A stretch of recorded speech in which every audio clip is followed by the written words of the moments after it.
Saloma, jeg satt just og hjelpte meg selv, og jeg leser i Frankfurter Allgemeine Zeitung at den zimbabwiske anstøveleieren Mbako Mboko skåten og deilig.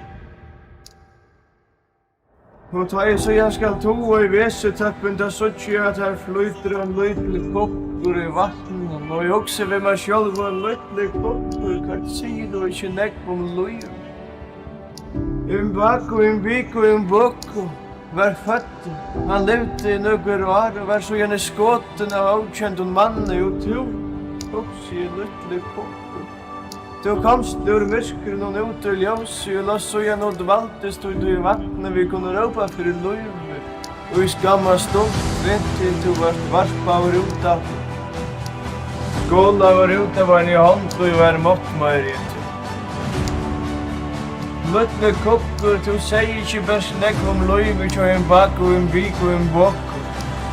Nei, du sier nekk om løyve til okken øtlo.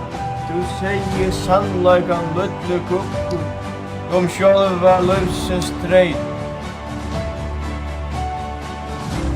Saloma, sier du hva det som sier? Ja, gå. En afrikaner der og du vil kukka.